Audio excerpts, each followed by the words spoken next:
Welcome to my channel.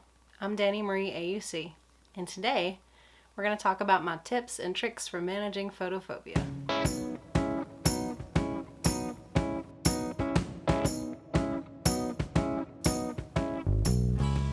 Photophobia is light sensitivity.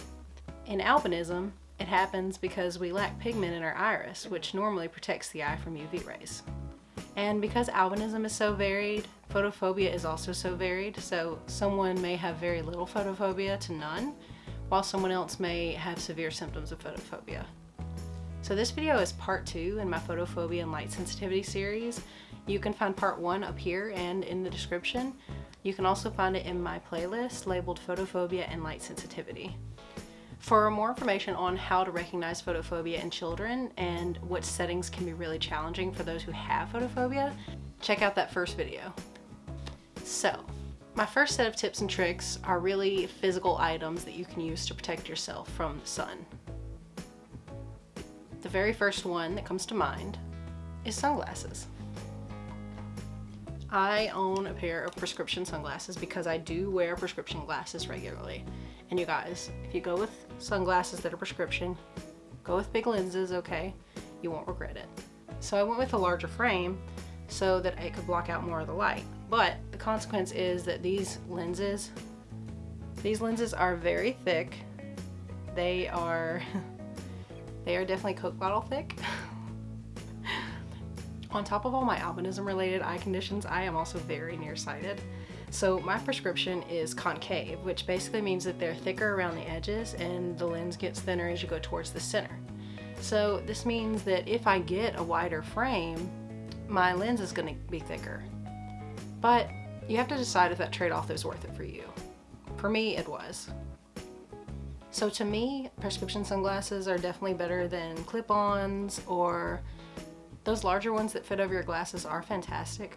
They certainly serve a purpose, but they weren't for me. I really enjoy having these, and I don't think I'll go back. Also, if you get prescription sunglasses or if you just get regular sunglasses, don't forget to get them polarized. Absolutely get polarized sunglasses. Polarization cuts down on glare from flat surfaces like water, glass, asphalt, anything like that. And it's really a must for those of us with light sensitivity. Along with sunglasses, you can also get tint put on your regular glasses. These glasses were actually supposed to have tint. I picked out tint for them, but I used a different eye care place when I got them and they ended up not being very dark at all. But the original pair I had is actually pretty noticeably dark. And I really enjoyed that for indoors, especially under fluorescent lighting. So I could wear these inside for all my classes, and you know, if you're working, you can wear them inside for work. They're just excellent because they make everyday experiences a little bit easier.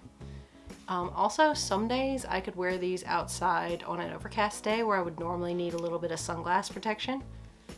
But yeah, I definitely recommend tint on your everyday glasses.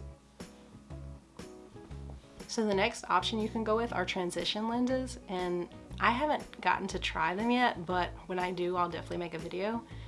I am fascinated to learn whether they stay dark inside for when I need them to, whether they stay dark in a car, or whether they get dark enough outside at all. So, you know, as soon as I get those, I'm definitely going to be making a video about it for you guys. I also tried colored contacts to see if that would help with my photophobia, and I basically learned from that contacts are not for everyone. So I know people with and without albinism who love contacts over glasses. And I mean, I recommend you try them if you're curious, but just know there is a learning curve to that.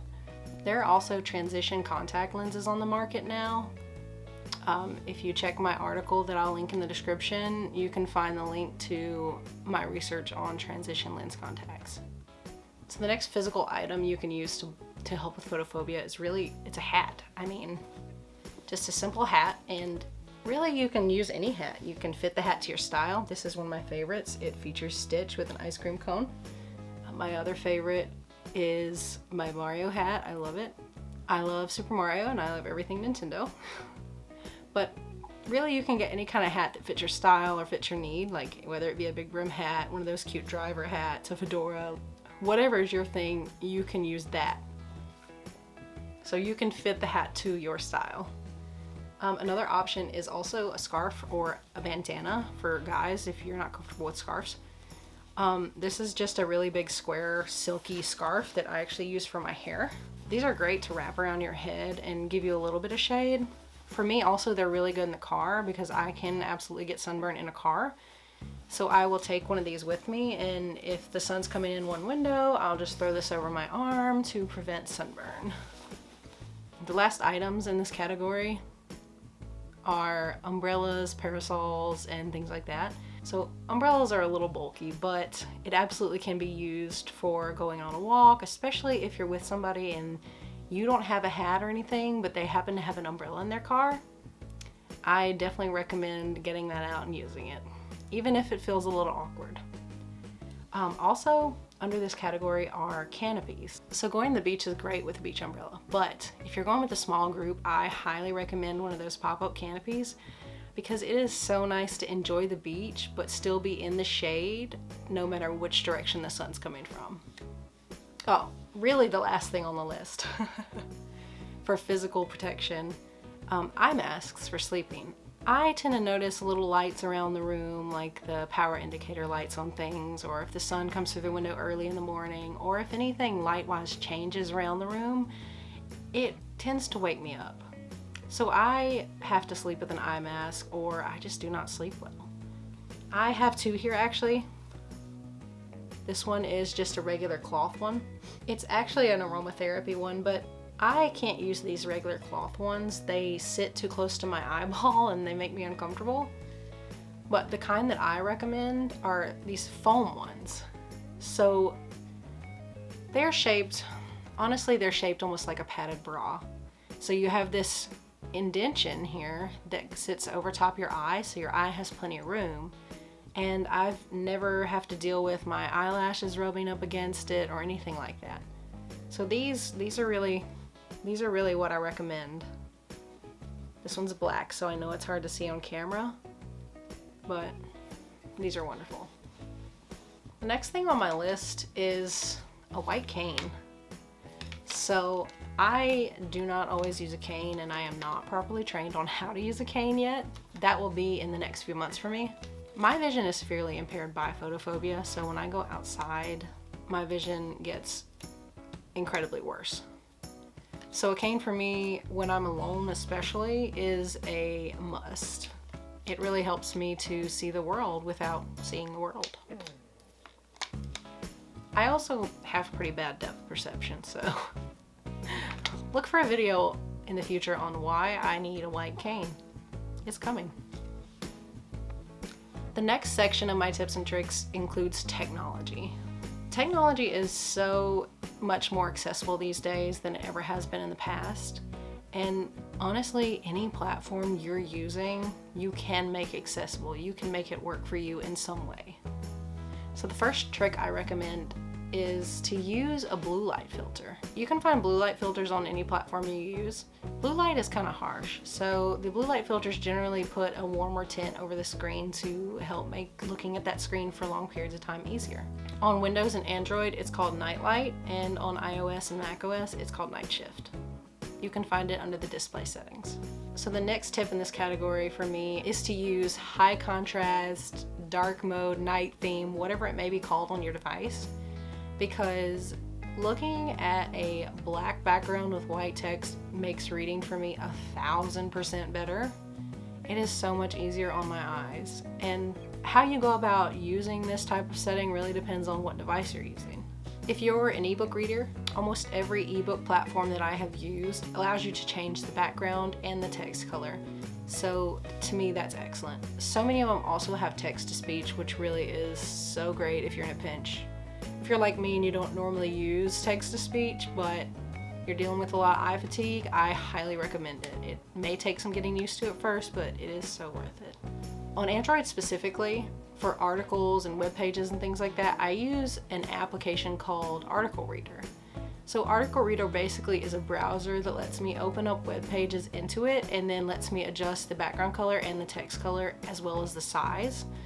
So any of those articles that generally end up with a white background and black text, I can open up into Article Reader with a black background and white text. And it is so wonderful. It really helps me out when I want to read through a bunch of articles and I don't want to kill my eyes. In my internet browser on my computer, I use an extension called Dark Reader. This extension is available for Google Chrome, Firefox, Safari, and Edge. So whatever browser it is you might use, you can definitely get this extension for it, and it is so wonderful. Other than that, Windows, Apple products, and Android all have high contrast settings, invert colors, and some of them even have color filters you can use to filter out certain colors.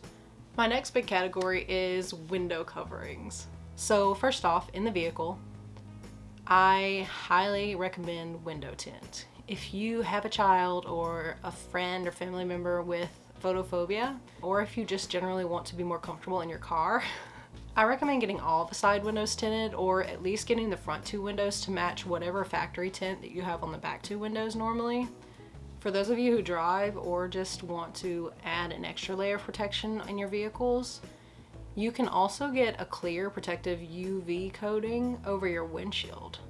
I do have to mention here that window tint is something that is regulated by law in most places, so you'll need to check your country and your state to see what the regulations are for you. Another option in a vehicle is sunshades or curtains, and you can get these either custom fit to your window or you can just buy a generic one for a pretty fair price. Also, for those of you on a really tight budget, or for those of you who use rideshare pretty often and are rarely in the same car more than once, I absolutely recommend the hat or the scarf. Those are excellent options and they're super easy to carry with you. So, the last thing I want to talk about in my tips and tricks for photophobia is reasonable accommodations.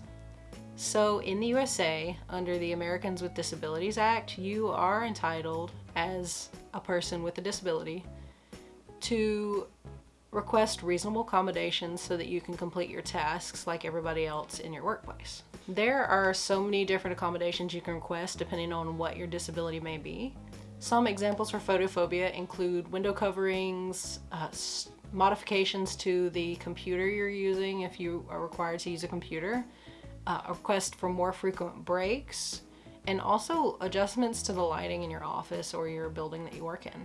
When you request these kinds of things from your employer, you can definitely put a positive spin on them. So anything that's going to make you a more efficient, productive worker is going to be good for the company overall. For example, take window coverings. Putting tint or blinds over windows can help to lower the temperature of a building, which as a result should also lower their electric bill. Also, UV rays can fade fabrics and other surfaces, so various window coverings would actually be beneficial to a company for many reasons.